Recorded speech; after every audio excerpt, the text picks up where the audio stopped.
Viewers, we will be continue with the common ports in operational technology of the cybersecurity part. Today we'll be discussing about port 2000, which is distributed network protocol version 3, which is what DNP3. Now, what is the first problem this was does DNP3 solve?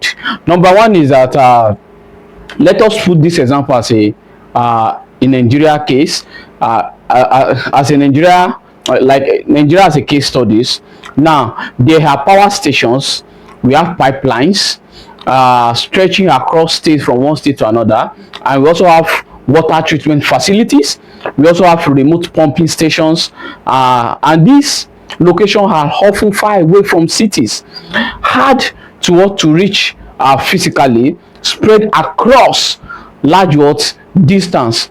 Operators cannot stand beside every valve, pumps or switch, so they need they need a way to monitor equipment remotely, and then send command remotely, and also although that is why DNP3 exists. Are you with me? So what is DNP3? Now DNP3 is a distributed network protocol version 3, and it's an open standard robust communication protocol used primarily in SCADA systems for automation, control and monitoring between master station and out stations, like remote terminal units. It was developed in 1993. It ensures data integrity over unreliable low bandwidth network in the utility, power and also water sectors. It supports unsolicited reporting, timestamp events and secure authentication. Now it is a communication language used by power grid, oil and gas pipeline, which is DNP3, water utilities, and then energy transmission system. It also allow a central control room to talk to remote equipment. And then what is this port 2000? What's the function?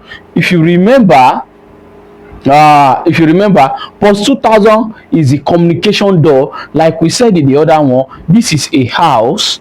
If this is a house like this, now the port number is the door. This house address is the IP. House address is the is the IP. Are you with me? And then, as I said, port number is the door, and then through port 2000, control center can send messages. Are you with me? Now through this door, anything that is going to happen is going to happen to this door. Like, what are the control messages that can be sent? Like, to open the valves, one, to turn off the pump and send pressure reading, and then report system alarm. Those are the message that can be sent through this port 2000, which is the door. And then, where is DNP used in real life? We are talking of application. Number one, it is used in power system like substation, transmission network, grid control center. So if you look at oil and gas, in oil and gas industry,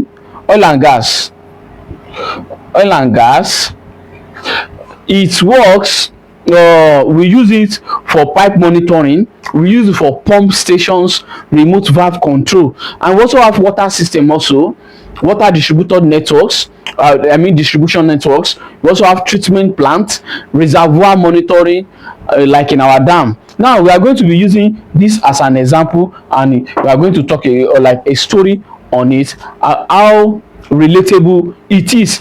Imagine a pipeline transporting crude oil across hundreds of kilometers. Sensor monitors the flow. The sensor, we have sensor is the function of the sensor to monitor the flow rate pressure, temperature. Now if pressure rises dangerously, now the sensor will send a message, will send data via this what DNP3. It's going to send what message data via this DNP3 protocol, this port what 2000, and then control center will receive alert, and operators send command, and then the operators will now send commands to what, to close the valve, to what, to prevent disasters. All this happen through communication channel of this what port 2000. Am I clear? So let's now let's make a story out of this. Now remote equipment will now collect the data. Data is now sent to control center. Operators analyze the information which is being sent, the data which is being sent. Operators send instruction backs, and then the equipment will now what, respond. This happen constantly even when no one is what, physically what, present, with the help of this what, port 2000, which is DNP3, distributed network protocol version 3. This protocol, without it, operators lose visibility. One, problems go unnoticed, and the response time become slow, and this could cause power outage, pipeline failures, water supply disruption. Now why this port 2000 is matter for cybersecurity? Now port 2000 carries control command and infrastructure what, data. If an attacker gain access, they could send false reading. One, and they could shut down equipment. Two, they could open or close valve incorrectly. Three, and then this could look to what, environmental damage, production shutdown, public safety what, risk.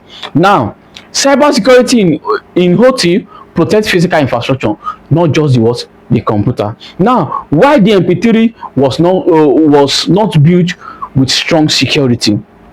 This is another challenge. And then the DNP3 was designed when systems were isolated, cyber threats were rare, reliability matters more than what, security. So many systems lack encryption, one, and the authentication is limited. Networks sometimes trust all the devices. So that is why traditional IT security cannot what, simply be applied in DNP3 protocol. So in DNP3 system must what, work continuously, respond quickly, remain highly reliable, heavily what, scan or blocking traffic, or blocking traffic, can what, interrupt communication, cause equipment failure, create operational what, risk. So OT cybersecurity must protect system without stopping operation. How organization protect DNP3 today is by what, they focus on what, network segmentations, keeping control system separate from what, business network, and then access control, limiting who can send command. Also our passive monitoring, which is watching traffic without what, interfering. So think of DNP3 like this: a long distance radio system connecting a control tower to remote what, infrastructures. If someone hijack that radio, false instruction can be what, transmitted, equipment can malfunction, entire operation can what, collapse. So port 2000, which is DNP3, port 20,000, which is DNP3, is the digital bridge between control center and remote infrastructure. So protecting it means what? Protecting the energy supply, oil and gas transportation, water distribution, public what, safety.